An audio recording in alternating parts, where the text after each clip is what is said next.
نحمده ونصلي على رسوله الكريم أما بعد فأعوذ بالله من الشيطان الرجيم بسم الله الرحمن الرحيم إن الذين ارتدوا على أدبارهم من بعد ما تبين لهم الهدى الشيطان سول لهم وأملى لهم ذلك بأنهم قالوا للذين كرهوا ما نزل الله سنطيعكم في بعض الأمر والله يعلم إسرارهم فكيف إذا توفتهم الملائكة يضربون وجوههم وأدبارهم ذلك بأنهم اتبعوا ما أسخط الله وكرهوا رضوانه فأحبط أعمالهم أم حسب الذين في قلوبهم مرض أن لن يخرج الله أضغانهم ولو نشاء لأريناكهم فلعرفتهم بسيماهم ولتعرفنهم في لحن القول والله يعلم أعمالكم ولنبلونكم حتى نعلم المجاهدين منكم والصابرين ونبلو أخباركم إن الذين كفروا وصدوا عن سبيل الله وشاقوا الرسول من بعد ما تبين لهم الهدى لن يضروا الله شيئا وسيحبط أعمالهم يا أيها الذين آمنوا أطيعوا الله وأطيعوا الرسول ولا تبطلوا أعمالكم إن الذين كفروا وصدوا عن سبيل الله ثم ماتوا وهم كفار فلن يغفر الله لهم فلا تهنوا وتدعوا إلى السلم وأنتم الأعلون والله معكم ولن يتركم أعمالكم إنما الحياة الدنيا لعب ولهو وإن تؤمنوا وتتقوا يؤتكم أجوركم ولا يسألكم أموالكم إن يسألكموها فيحفكم تبخلوا ويخرج أضغانكم ها أنتم هؤلاء تدعون لتنفقوا في سبيل الله فمنكم من يبخل ومن يبخل فإنما يبخل عن نفسه والله الغني وأنتم الفقراء وإن تتولوا يستبدل قوما غيركم ثم لا يكونوا أمثالكم صدق اللہ العظیم۔ سورۃ محمد کی آیت نمبر 25 سے آیت نمبر 38 تک 14 آیات کریمہ کی تلاوت ہوئی۔ یہ اس سورہ مبارکہ کی آخری 14 آیات ہیں اور اس سورہ مبارکہ کا مرکزی عنوان ہے مومن اور کافر، مومن اور منافق کے درمیان فرق۔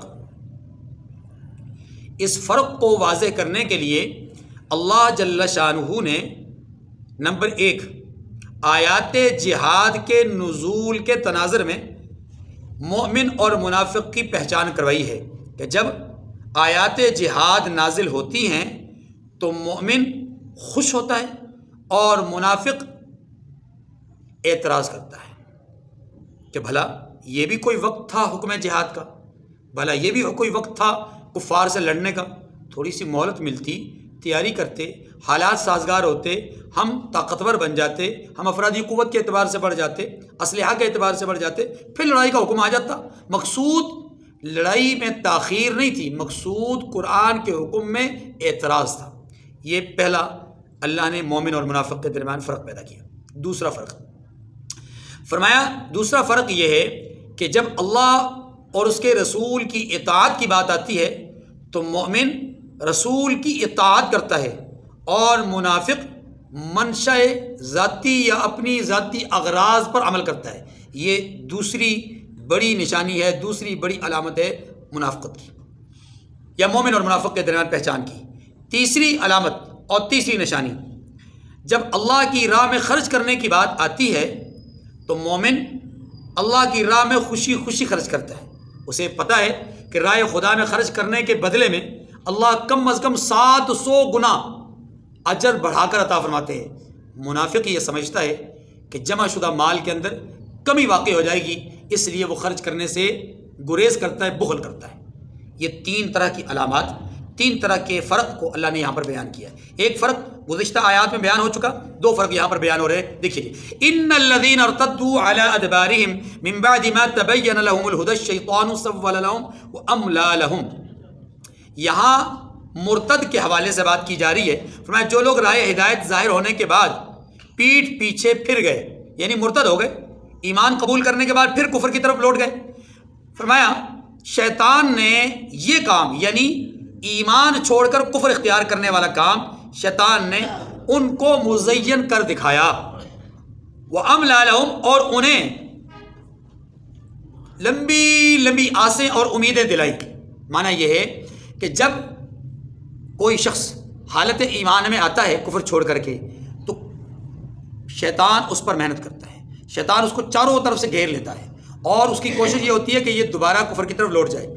اور اس کوشش کے لیے وہ اس کے سامنے طرح طرح کے باغات اس کو دکھاتا ہے, ہرے بھرے سبز ہریالی قسم کے اس کے سامنے مواقع اس کو دکھاتا ہے, اس کو باغات دکھاتا ہے, اس کو لمبی لمبی آسیں اور امیدیں اس کے دل میں جگاتا ہے, اور اس کو بتلاتا ہے کہ دیکھ وہ فلاں آدمی محمد کریم کے دامن سے نہیں جڑا ہوا, دیکھو کتنی عیاشی کر رہا ہے, وہ فلاں کو دیکھو کتنے باغات کا مالک ہے, وہ فلاں کو دیکھو اگر وہ غلط ہے تو اس کے پاس اتنی جاگیر کیسے ہے, اتنی پراپرٹی کیسے ہے, اتنی فیکٹریاں اس کے پاس کیسے ہیں. وہ طرح طرح کی آسیں دلاتا ہے, طرح طرح کی باتیں اس کے سامنے مزین کرتا ہے. اب یہ آدمی مشکوک ہو جاتا ہے کہ واقعی اگر یہ اللہ والے ہیں تو اللہ نے ان کو فقر و فاقہ میں کیوں رکھا ہوا ہے, ان کو پریشان کیوں رکھا ہوا ہے, ان کو مصیبتوں میں کیوں رکھا ہے. وہ اگر نافرمان ہے تو ان کو اتنا دیا کیوں ہے. اگر دینے والا اللہ ہی ہے تو پھر اللہ اپنوں کو نواز نہیں رہا, دوسروں کو جو ہے وہ نوازشوں کی بارشیں کر رہا ہے, ایسا کیا ہے. تو وہ مشکوک ہو جاتا ہے. وہ مشکوک ہونے کے بعد وہ کفر کی حالت میں واپس لوٹ جاتا ہے, مرتد ہو جاتا ہے, اسلام چھوڑ کر کے کافر بن جاتا ہے. یہ تمام صورتیں کفر کی ہیں, ارتداد کی ہیں.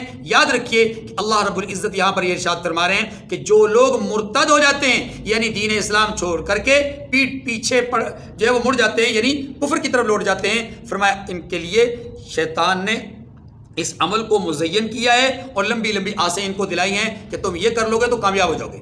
حالانکہ اس میں کامیابی نہیں ہے. اللہ خود فرماتے ہیں ذَلِكَ بِأَنَّهُمْ قَالُوا لِلَّذِينَ كَرِهُوا مَا نَزَّلَ اللَّهُ سَنُطِيعُكُمْ فِي بَعْضِ الْأَمْرِ وَاللَّهُ يَعْلَمُ إِسْرَارَهُمْ. پہلی آیت کریمہ کے ظاہر الفاظ وہ مرتد کے حوالے سے بتا رہے تھے, لیکن یہ جو آیت کریمہ ہے اس کو جب ساتھ جوڑتے ہیں تو پھر پتہ چلتا ہے کہ نہیں, یہ جو دونوں آیات ہیں یہ حقیقت میں منافقین کے لیے ہی ہیں. اب کیسے منافق کیسے مرتد ہو گئے؟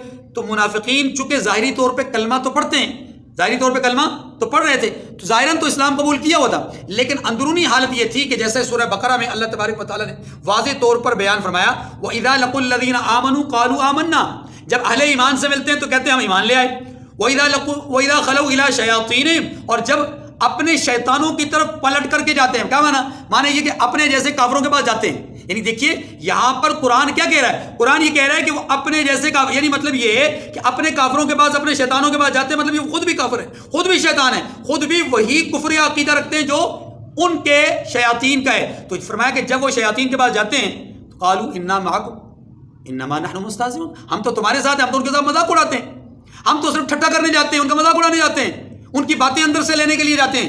ہاں جی, اور ان کے درمیان کھلبلی مچانے کے لیے کہ گئے ایمان قبول کیا پھر پلٹ آئے اور پلٹ کر کے آ کر کے کفر کا اظہار کر دیا کہ نہیں جی ہمیں ایمان پسند نہیں ہے. تو ہمارے اس طرح کی حرکت سے, ہمارے اس طرح کے عمل سے بہت سارے نئے مسلمان جو حقیقت میں مسلمان بھی ہو جائیں گے تو وہ ہمارے اس عمل سے کیا ہو جائیں گے, مشکوک ہو جائیں گے, متذبذب ہو جائیں گے.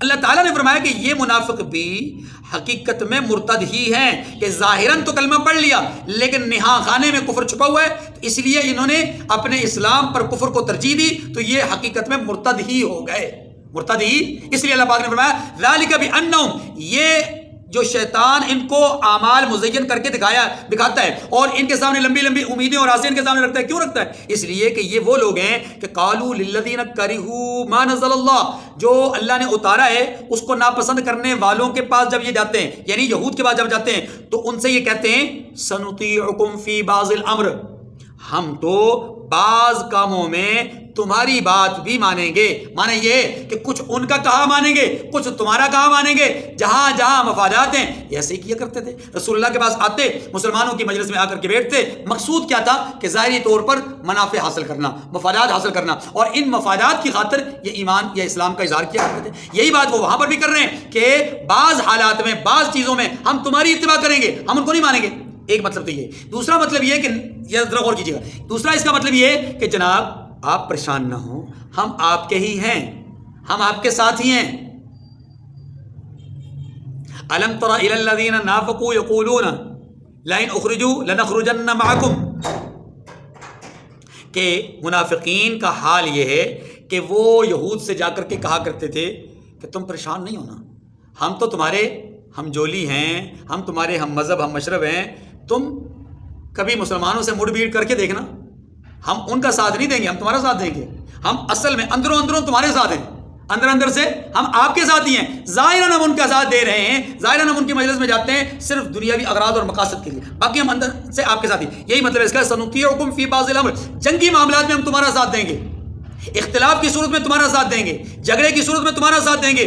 اللہ فرماتے ہیں واللہ یعلم اسرارہم، تم کیا سمجھتے ہو چھپ چھپا کر کے جا کر کے ادھر میٹنگیں کر کے تم اپنے من کی باتیں کہہ کر کے اپنے آپ کو ہلکا سمجھ لو گے اور یوں کہو گے کہ جناب ہمارے دل کا غبار اتر گیا، ادھر بھی ہم صاف پاک ادھر بھی ہم صاف پاک۔ اللہ فرماتے ہیں واللہ یعلم اسرارہم، اللہ جانتے ہیں تمہارے ان رازوں کو، واللہ یعلم اسرارہم، اور اللہ ان کے پوشیدہ رازوں سے واقف ہے۔ فکیف اذا توفتہم الملائکۃ یضربون وجوہہم وادبارہم، اب اللہ نے نتیجہ اور سزا بھی بیان فرما دی، فرمایا اس وقت ان کا کیا حال ہوگا جب فرشتے ان کے چہروں پر بھی ماریں گے اور ان کی پشتوں پر بھی ماریں گے۔ کب؟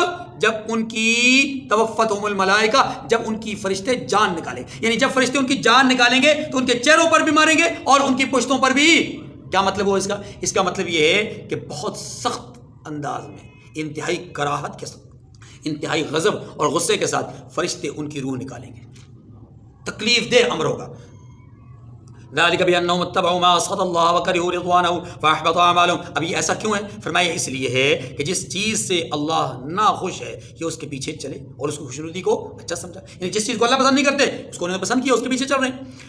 سیدھی سی بات ہے، کفر کو اللہ پسند نہیں کرتے، نفاق کو اللہ پسند نہیں کرتے، اسی طریقے سے یہ جو یہودیوں کی دغا بازی ہے، دھوکہ بازی ہے، اس کو اللہ پسند نہیں کرتے، یہ سب کچھ منافقین وہی کر رہے ہیں۔ آگے ام حسب الذین فی قلوبہم مرض ان لن یخرج اللہ اضغانہم، کیا وہ لوگ جن کے دلوں میں بیماری ہے یعنی منافق یہ خیال کیے ہوئے ہیں کہ اللہ ان کے کینوں کو ظاہر نہ کرے گا یا اللہ ان کے نفاق کو ظاہر نہیں کرے گا، ان کے دل میں جو بیماری ہے اللہ اس بیماری کو ظاہر نہیں کرے گا، کیا وہ یہ سمجھتے ہیں؟ ایسا ہرگز نہیں ہے۔ وَلَوْ نَشَاءُ لَأَرَيْنَاكَهُمْ فَلَعَرَفْتَهُمْ بِسِيمَاهُمْ، محبوب اگر ہم چاہتے تو وہ لوگ آپ کو دکھا بھی دیتے۔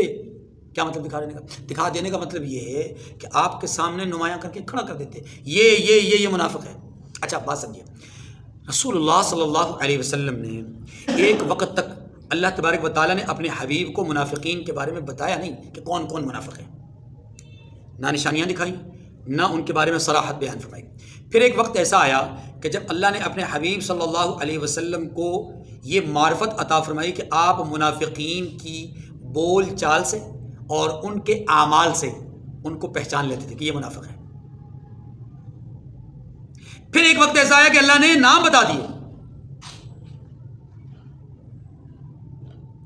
اللہ نے نام بتا دیا، اور اللہ کے رسول صلی اللہ علیہ وسلم نے بھی اپنی آخری عمر میں ایسے لوگوں کے نام، ایک صحابی رسول ہیں ان کو بتا دیے۔ دیکھیں اسی بات کا یہاں پر اظہار ہو رہا ہے، وَلَوْ نَشَاءُ لَأَرَيْنَاكَهُمْ، اگر ہم چاہتے تو وہ لوگ آپ کو دکھا بھی دیتے، فَلَعَرَفْتَهُمْ بِسِيمَاهُمْ، اور آپ ان کو ان کے چہروں ہی سے پہچان لیتے۔ اب وَلَتَعْرِفَنَّهُمْ فِي لَحْنِ الْقَوْلِ، یہ پہلی بات گزر گئی، اب دوسری بات فرمایا وَلَتَعْرِفَنَّهُمْ فِي لَحْنِ الْقَوْلِ، آپ انہیں ان کے انداز گفتگو ہی سے پہچان لیں گے۔ یہ ایک ہی وقت کی بات نہیں ہے، مختلف حالات۔ آگے واللہ یعلم اعمالکم، اور اللہ تمہارے اعمال سے واقف ہے، اللہ پر کوئی چیز مخفی۔ اب آگے وَلَنَبْلُوَنَّكُمْ حَتَّى نَعْلَمَ الْمُجَاهِدِينَ مِنْكُمْ وَالصَّابِرِينَ وَنَبْلُوَ أَخْبَارَكُمْ، پہچان منافقین کا ایک طریقہ یہ بھی ہے کہ ہم تم لوگوں کو آزمائیں گے تاکہ تم میں جو لڑائی کرنے والے ہیں اور ثابت قدم رہنے والے ہیں وہ بھی ظاہر ہو جائیں اور وہ بھی ظاہر ہو جائیں کہ جو ثابت قدمی کرنے والے نہیں ہیں اور جو لڑائی لڑنے والے نہیں ہیں۔ وَنَبْلُوَ أَخْبَارَكُمْ، ہم تمہارے حالات جانچ لیں گے۔ کیا معنی؟ توجہ، اللہ پاک یہاں پر اہل ایمان کو مخاطب کر کے فرماتے ہیں اے اہل ایمان، ہم مومن اور منافق کے درمیان فرق کرنے کے دو طریقے اور بھی بتا دیتے ہیں۔ ایک طریقہ یہ ہے کہ ہم حکم جہاد نازل کرتے ہیں تو مومن اور منافق میں فرق پیدا ہو جاتا ہے۔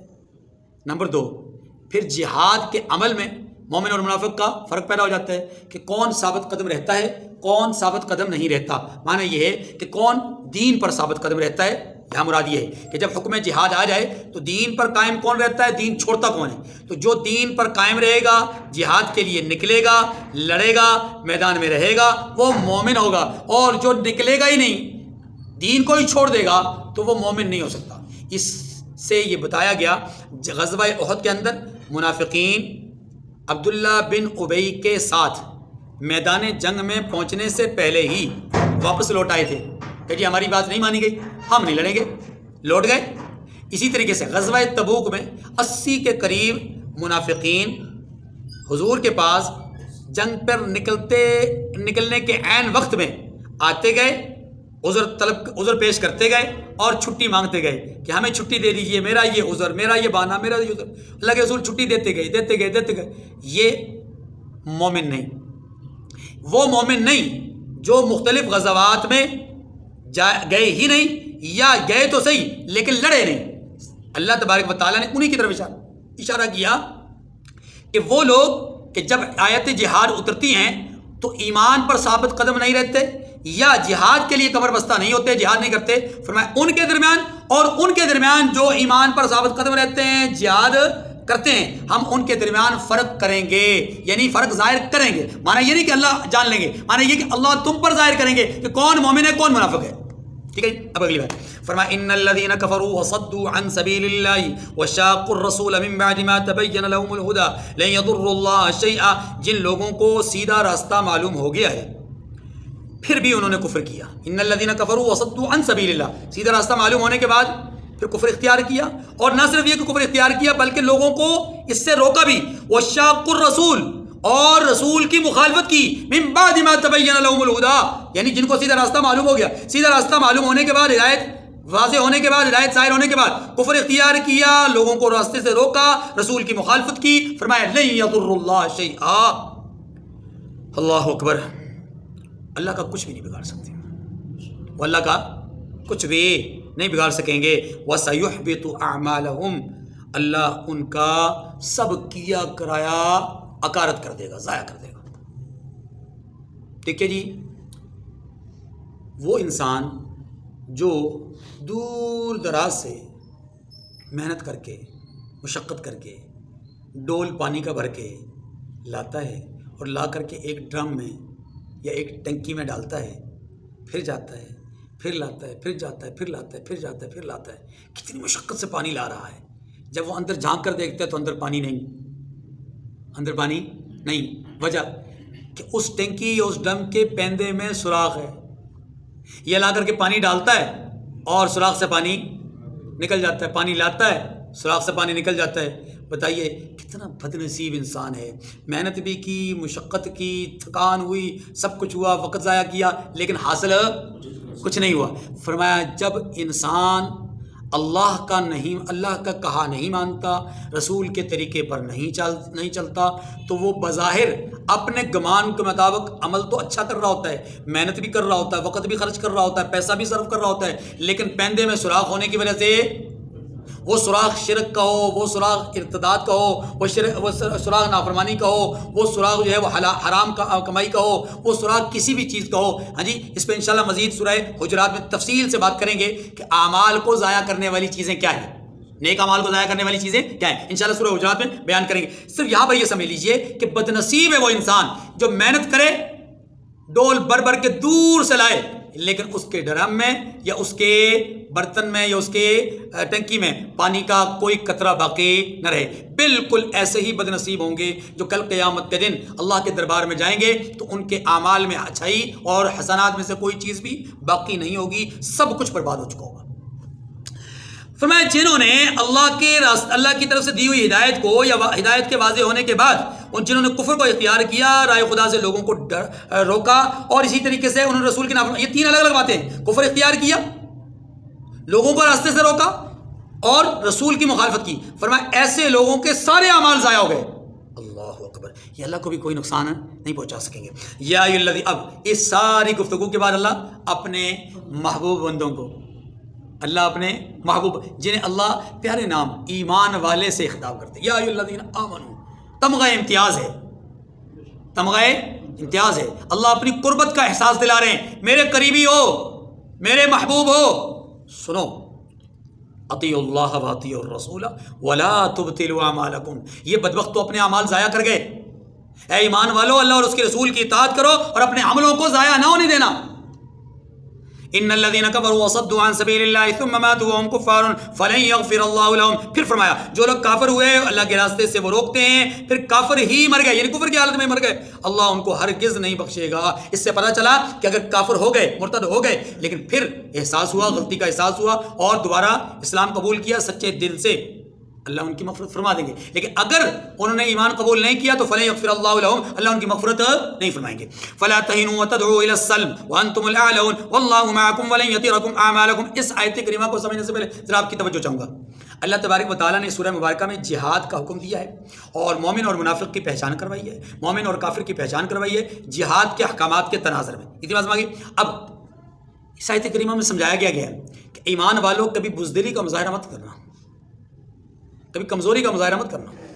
کہیں ایسا نہ ہو لڑتے لڑتے تم ایک موقع ایسا ہے کہ تم کہو کہ ہماری افرادی قوت کم ہے, ہمارے پاس اسلحہ تعداد کم ہے وغیرہ وغیرہ, ہاں تو ہم تو ہمارا فریق مخالف بڑا طاقتور ہے.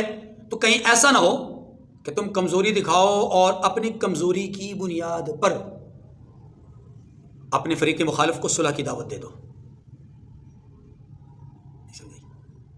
ایک ہے فریق مخالف کی طرف سے صلح کی دعوت دینا, اسے قبول کرنا, یہ اور چیز ہے, یہ اور بات ہے.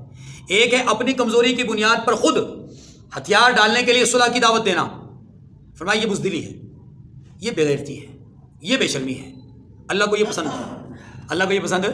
حکمت, دانائی, عقل مندی یہ نہیں ہے کہ تم کفر سے ڈر کر کے اس سے صلح کرو. نہیں, کفر تم سے ڈر کر کے تمہارے روب اور دبدبے کی وجہ سے تم سے صلح کی بھیک مانگے پھر تمہاری مرضی ہے صلح کرو یا نہ کرو.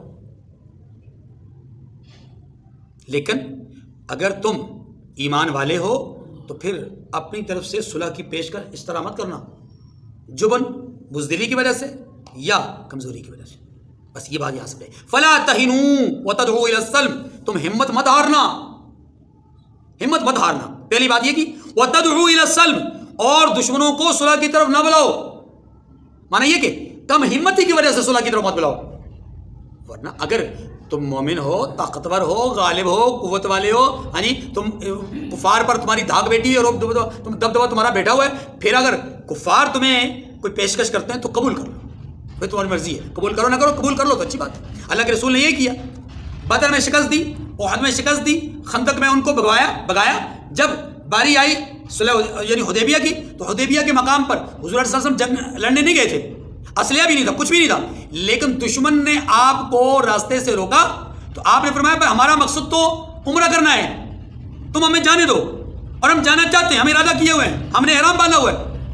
اب دشمن جب سمجھا کہ یہ اپنے عزائم سے باز آنے والے نہیں تو انہوں نے کہا جناب ہمارے اور آپ کے درمیان کچھ معاہدہ اگر ہو جائے تو زیادہ بہتر نہیں ہے. کہا جی کیا معاہدہ؟ کہا جی یہ معاہدہ ہے, 10 شقیں ہیں, ان 10 شقوں میں سے ایک شق یہ تھی اگلے 10 سال کے لیے آپ کے اور ہمارے درمیان لڑائی نہ ہو. اللہ کے رسول نے فرمایا منظور ہے. تعلی کی بنیاد پر, قوت اور غلبے کی بنیاد پر, روب اور دبدبے کی بنیاد پر آپ نے قبول کیا ہے. آپ نے پیشکش نہیں کی کہ جی ہم صلح کرنے آئے ہیں, ہم آپ سے خدا نخواستہ بھیک مانگنے آئے ہیں, ہم یہ کرنے نہیں, ہم عمرے کی نیت سے آئے, عمرہ کر کے جائیں گے, ہم نے احرام باندھا ہوا ہے, ہمارے ساتھ ہمارے ہدی کے جانور موجود ہیں, قربانی کے جانور موجود ہیں. بس میں یعنی گویا مقصود یہ تھا, ان کو یہ باور کروانا تھا کہ ہم تم سے ڈرنے والے نہیں ہیں.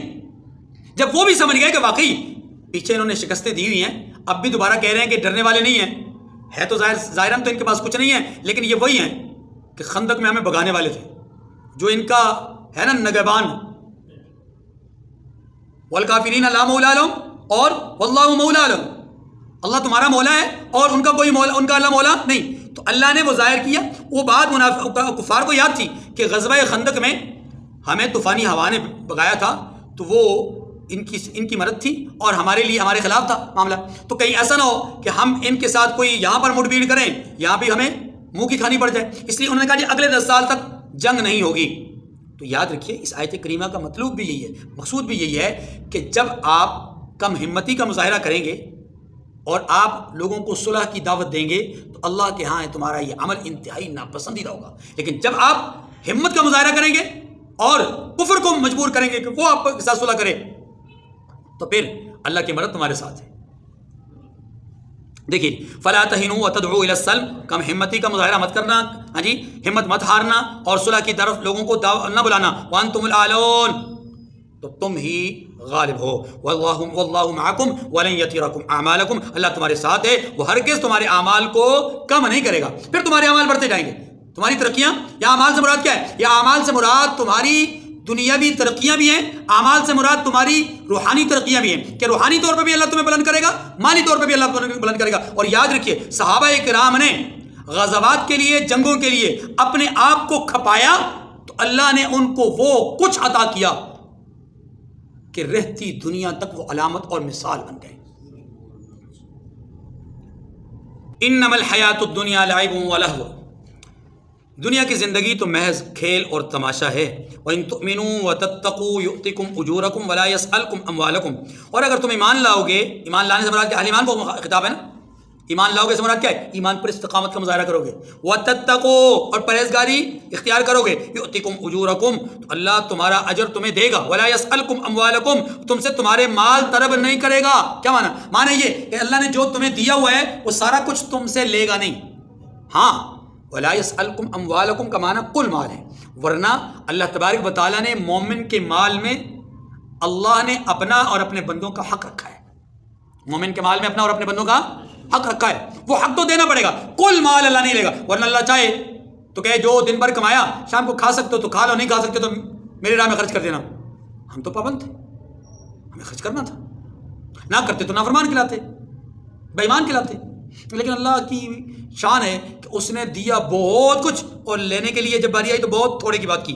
اچھا، إِن يَسْأَلْكُمُوهَا فَيُحْفِكُمْ تَبْخَلُوا وَيُخْرِجْ أَضْغَانَكُمْ، یہاں پر اگر وہ تم سے مال طلب کرے یعنی پورا مال اور تمہیں تنگ کرے تو تم بخل کرنے لگو گے، فَيُحْفِكُمْ یعنی تم پر زبردستی کرے، تَبْخَلُوا تو تم بخل کرنے لگو گے، وَيُخْرِجْ أَضْغَانَكُمْ اور وہ تمہاری بدنیتی ظاہر کر کے رہے۔ معنی یہ ہے کہ اگر اللہ تم سے سارا مال طلب کرتا تو تم یقیناً بخل کرتے، اور اگر تم بخل کرتے تو اللہ تمہاری بدنیتی کو، اس تمہاری بری خصلت کو ساری دنیا کے سامنے ظاہر کر دیتے کہ یہ بخیل ہے، یہ کنجوس ہے، یہ فلاں ہے، یہ فلاں ہے، لیکن اللہ فرماتے ہیں ہم نے ایسا کیا نہیں۔ ہا انتم ہؤلاء تدعون لتنفقوا فی سبیل اللہ، دیکھو تو وہ لوگ، دیکھو تم وہ لوگ ہو کہ اللہ کی راہ میں خرچ کرنے کے لیے بلائے جاتے ہو، ہاں، فمنکم من یبخل، تو تم میں ایسے شخص بھی ہیں جو بخل کرنے لگتے ہیں، اس سے مراد منافقین ہیں۔ تمہیں اللہ کے لیے، اللہ کی طرف، اللہ کے راستے میں خرچ کرنے کے لیے جب بلایا جاتا ہے تو تم میں سے کچھ وہ بھی ہیں جو بخل کرتے ہیں، یعنی رائے خدا میں خرچ کرنے سے گریز کرتے ہیں، لیکن اللہ فرماتے ہیں وَمَن يَبْخَلْ فَإِنَّمَا يَبْخَلُ عَن نَفْسِهِ، جو بخل کرتا ہے اپنے آپ سے بخل کرتا ہے، اللہ کا کوئی کچھ نہیں بگاڑتا۔ توجہ کیجیے، یہود کو جب اللہ کے دیے ہوئے مال میں سے خرچ کرنے کی بات کی جاتی تو کہتے ہیں اچھا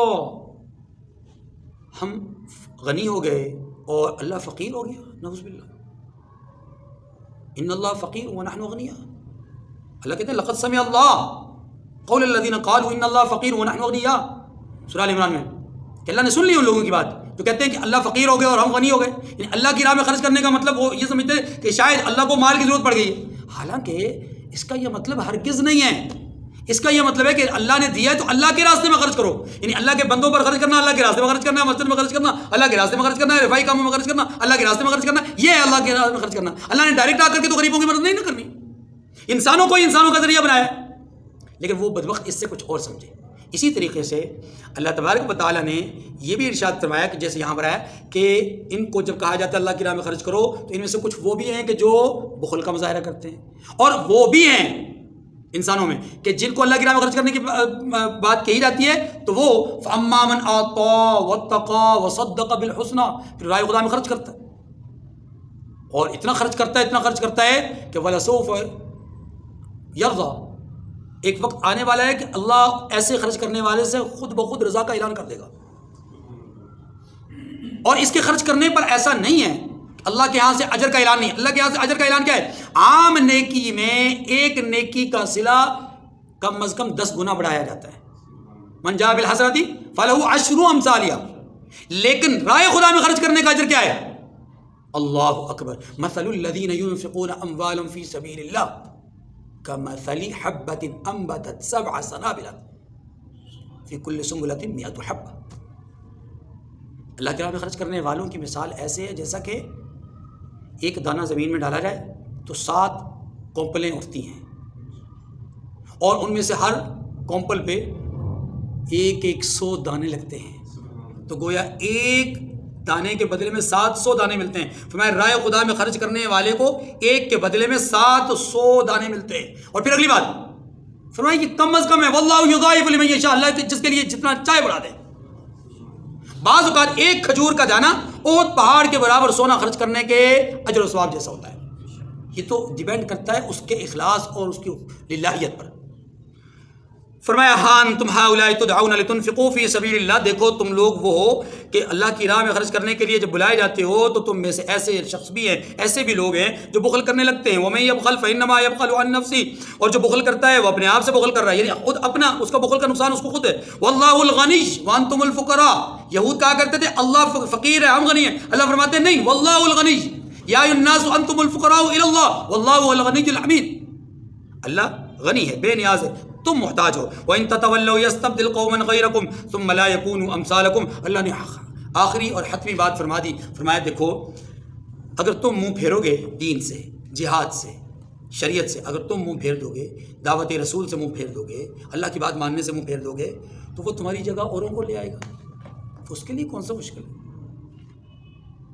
یستبدل قوما غیرکم، تمہاری جگہ میں دوسری قوم اٹھا کر لے آئے گا، وہ دوسری قوم پیدا کر دے گا۔ ثم لا یکونوا امثالکم، وہ تمہاری طرح نہیں ہوں گے، وہ تمہاری طرح کیا مطلب یہ ہے کہ جن کو اللہ تمہارے بدلے میں لے کر آئے گا وہ تمہاری طرح نہیں ہوں گے۔ معنی یہ ہوا کہ اگر تم نافرمانی کرو گے تو اللہ تمہاری جگہ پہ نیک لوگوں کو کھڑا کر دے گا۔ اس کی بہت ساری توجیحات، بہت سارے معانی اور بہت ساری تفسیرات علماء کرام نے لکھی ہے، بس اتنی بات پر ہمیں اکتفا کرنا چاہیے کہ اللہ پاک یہاں پر تنبیہ فرما رہے ہیں کہ اگر میرے دین کے ساتھ تم مخلص نہیں تو اللہ مخلص لوگوں کو پیدا کر دے گا، بس وہ مخلص ہوں گے، تم مخلص نہیں، یہی معنی ہے اس کا۔ اگر تم مخلص نہیں تو اللہ مخلصوں کو پیدا کر دے گا، اور یہ اللہ نے قیامت تک کے ہر انسان کے لیے کہا ہے، ہر انسان کے لیے۔ اس وقت منافقین کے بارے میں کہی گئی، کفار کے بارے میں کہی گئی، تم نہیں مانتے تو اللہ دوسروں کو پیدا کر دے گا، اور اللہ نے ایسا کیا، اللہ نے ایسا کیا کہ وہ جو اس وقت کے کفار تھے، وہ جو یہود تھے، وہ جو مشرکین مکہ تھے، وہ جو منافقین تھے، وہ اگر نہیں مانتے تھے تو اللہ تعالیٰ نے ان کی جگہ پر عرب سے دین کو نکال کر عجم میں داخل کیا۔ عجم میں کئی لوگ ایسے تھے جو ان سے کہیں زیادہ مخلص، کہیں زیادہ پکے اور کہیں زیادہ جو ہے وہ ایمان والے، ایمان کی پختگی والے تھے۔ اللہ تعالیٰ ہمیں بھی ان میں سے بنا دے۔ وآخر دعوانا الحمدللہ رب العالمین۔